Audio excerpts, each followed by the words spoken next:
देश के उपराष्ट्रपति चुनाव के लिए भारतीय जनता पार्टी ने आखिरकार अपने पत्ते खोल दिए हैं।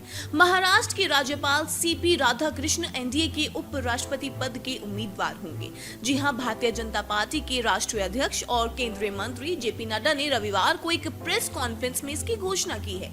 बीजेपी अध्यक्ष जेपी नड्डा ने कहा है कि हम सीपी राधाकृष्ण के नाम पर सभी लोगों का समर्थन जुटाना चाहते हैं। इसके लिए सभी विपक्षी दलों के साथ बातचीत भी करेंगे ताकि उपराष्ट्रपति पद के लिए निर्विरोध चुनाव हो सके। आपको बता दें कि उपराष्ट्रपति पद के चुनाव आगामी 9 सितंबर को होंगे।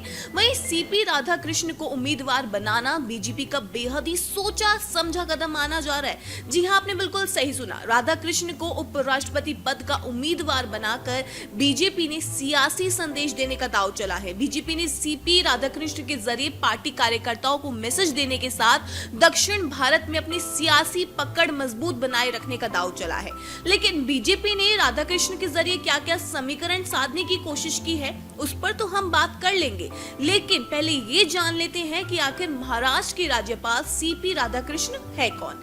देखिए, महाराष्ट्र के राज्यपाल चंद्रपुरम पुन्नास्वामी राधाकृष्ण, जिन्हें भाजपा और एनडीए ने उपराष्ट्रपति पद के लिए अपनी पहली पसंद के रूप में चुना है, वो राजनीति में एक लंबे और समर्पित सफर के रूप में उभर कर सामने आए हैं। 68 वर्ष के राधाकृष्ण का राजनीतिक सफर किशोरावस्था में ही आरएसएस और जनसंघ से जुड़ने के साथ शुरू हो गया था और तब से ही वो भारतीय राजनीति में एक अहम भूमिका निभाते हुए आए हैं। वहीं तमिलनाडु के कोयम्बटूर से 2 बार लोकसभा चुनाव जीतने वाले राधाकृष्ण को उनके समर्थक तमिलनाडु का मोदी भी कहते हैं। वजह यह है कि उनका व्यक्तित्व और कार्यशैली प्रधानमंत्री नरेंद्र मोदी से काफी हद तक मिलती जुलती बताई जाती है। सादगी, संगठन पर पकड़ और लंबे समय तक बिना रुके मेहनत करना, ये सभी गुण उनमें देखे जाते हैं। इसके अलावा राधाकृष्ण का राजनीतिक सफर भी संघर्षों से भरा रहा है। उन्होंने जमीनी स्तर पर संगठन को मजबूत किया और बिना किसी बड़े राजनीतिक परिवार से आए हुए भी भाजपा में ऊंचा मुकाम हासिल किया। यही वजह है कि कार्यकर्ता उन्हें मोदी का प्रतिबिंब मानते हैं। वहीं जानकारी के लिए आपको बता दें कि जब 90 के दशक में भाजपा ने तमिलनाडु में अपनी पकड़ बनाने की कोशिशें तेज की थी, तो इसी दौरान राधाकृष्ण ने सक्रिय राजनीति में कदम रखा। 1998 और 1999 के लोकसभा चुनावों में उन्होंने कोयम्बटूर सीट से जीत हासिल की। ये उपलब्धि आसान नहीं थी क्योंकि उस दौर में तमिलनाडु भाजपा का गढ़ नहीं माना जाता था। हालांकि कोयम्बटूर बम धमाकों के बाद जब पूरा शहर दहशत में था, तो राधाकृष्ण ने वहां लोगों के बीच जाकर न केवल विश्वास बहाल किया बल्कि हिंदू समुदाय के बीच भाजपा की पकड़ भी मजबूत की। दरअसल राजनीतिक जीवन में राधाकृष्ण को विवादों और कठिनाइयों का भी सामना करना पड़ा। 1998 में कोयम्बटूर में हुए बम धमाकों में भाजपा की रैली को निशाना बनाया गया था। उस घटना में 50 से अधिक लोगों की मौत हो गई थी। उस समय राधाकृष्ण वहां पर मौजूद थे और हमले से बाल बचे थे। इस घटना ने उनके राजनीतिक करियर को और भी ज्यादा मजबूती दी क्योंकि लोगों ने उन्हें एक निडर नेता के रूप में देखना शुरू किया। हालांकि 1998 और 1999 के बाद वो लगातार 3 चुनाव हार गए, लेकिन तमिलनाडु के सभी प्रमुख दलों में उनका सम्मान बना रहा।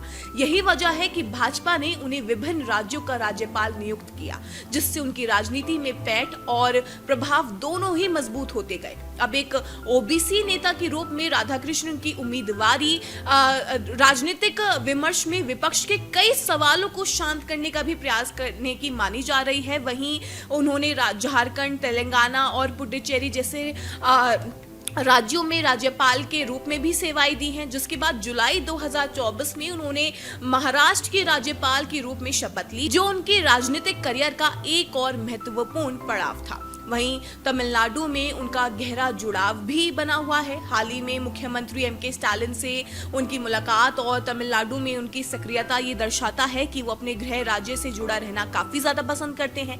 खास बात यह है कि तमिलनाडु में अगले साल विधानसभा भी चुनाव होने वाले हैं और उनके राजनीतिक अनुभव को इस संदर्भ में भी महत्वपूर्ण माना जा रहा है। आपको बता दें कि तिरुपुर में जन्मे राधाकृष्ण ने 16 साल की उम्र में ही आरएसएस में अपनी राजनीतिक यात्रा शुरू कर दी थी। 1974 में भारतीय जनसंघ की स्टेट एग्जीक्यूटिव में शामिल होने के बाद उन्होंने 1996 में भाजपा की तमिलनाडु इकाई का सचिव पद भी संभाला था। वहीं 2004 से 2007 तक तमिलनाडु भाजपा के प्रदेश अध्यक्ष के रूप में भी उन्होंने एक विशाल यात्रा की थी, जिसमें भाजपा को एक बहुत ही तमिलनाडु में नई ऊर्जा दिलाई थी। अब उपराष्ट्रपति पद की दावेदारी में उनकी योग्यता, अनुभव और व्यापक राजनीतिक नेटवर्क को देखते हुए उन्हें इस महत्वपूर्ण पद के लिए उपयुक्त उम्मीदवार माना जा रहा है। उनका ये नया कदम भारतीय राजनीति में उनकी पकड़ को और भी मजबूत कर देगा। वहीं उपराष्ट्रपति पद की दावेदारी मिलने के बाद राधा कृष्ण की मां जानकी अम्माल की खुशी का भी ठिकाना नहीं है। जी हां, सीपी राधा कृष्ण को सब लोग सीपीआर के नाम से जानते हैं, लेकिन क्या आप लोग जानते हैं कि उनका नाम सीपी राधा कृष्ण क्यों रखा गया?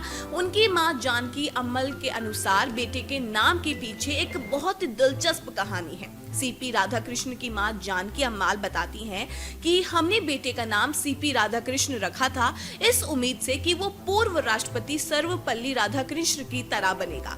भगवान सुंदर मूर्ति ने हमारी सुन ली, भगवान गणेश उसे अपना आशीर्वाद दे। मैं इसके लिए प्रधानमंत्री नरेंद्र मोदी को भी धन्यवाद देना चाहूंगी।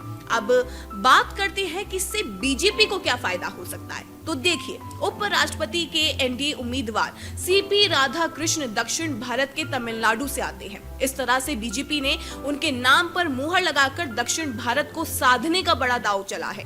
उत्तर भारत की सियासत पर बीजेपी की पकड़ मजबूत बनी हुई है, लेकिन दक्षिण भारत की सियासी जमीन अभी भी पार्टी के लिए बंजर बनी हुई है। प्रधानमंत्री नरेंद्र मोदी और बीजेपी के अध्यक्ष जेपी नड्डा दोनों ही उत्तर भारत से हैं।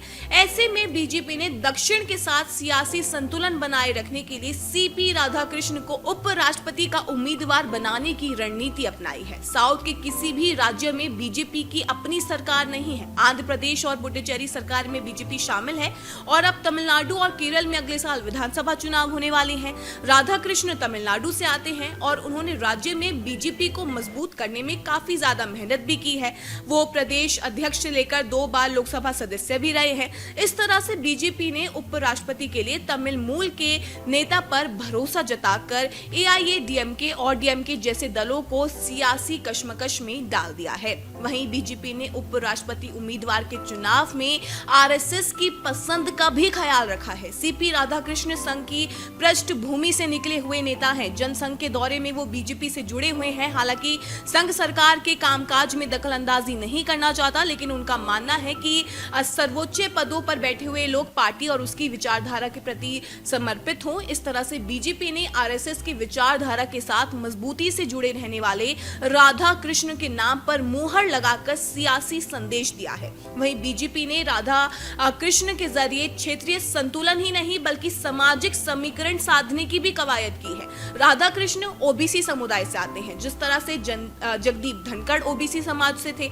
इसी तरह से बीजेपी ने उनकी जगह ओबीसी समाज से ही उपराष्ट्रपति बनाने का फैसला किया है, ताकि विपक्ष को घेरने का मौका ना मिल पाए। क्योंकि कांग्रेस नेता राहुल गांधी ओबीसी के मुद्दे को लेकर काफी ज्यादा आक्रामक रहते हैं, जिसके लिए वो जाति जनगणना से लेकर सरकार में दलित ओबीसी की भागीदारी की भी सवाल उठाते रहते हैं। वैसे मैं आपको बता दूं कि उपराष्ट्रपति पद के लिए होने वाले चुनाव के लिए नामांकन दाखिल करने की अंतिम तिथि 21 अगस्त है। यदि विपक्ष भी अपने उम्मीदवार की घोषणा करता है, जिसकी प्रबल संभावना है, तो 9 सितंबर को चुनाव होगा। वहीं एनडीए को निर्वाचक मंडल में पूर्ण बहुमत हासिल है, जिसमें लोकसभा और राज्यसभा के सदस्य शामिल हैं। इसलिए मुकाबले की स्थिति में सत्तारूढ़ गठबंधन के उम्मीदवार की जीत तय मानी जा रही है। दरअसल निर्वाचक मंडल की प्रभावी संख्या 781 है, जिसमें रूलिंग एनडीए को कम से कम 422 सदस्यों के समर्थन के साथ बढ़त हासिल है। वहीं उपराष्ट्रपति चुनाव में पार्टी व्हिप लागू नहीं होता, क्योंकि इसमें गुप्त मतदान होता है। वैसे आपको बता दें कि जगदीप धनखड़ के स्वास्थ्य कारणों का हवाला देते हुए उपराष्ट्रपति पद से अचानक इस्तीफा देने के बाद ये चुनाव दोबारा से कराना पड़ा।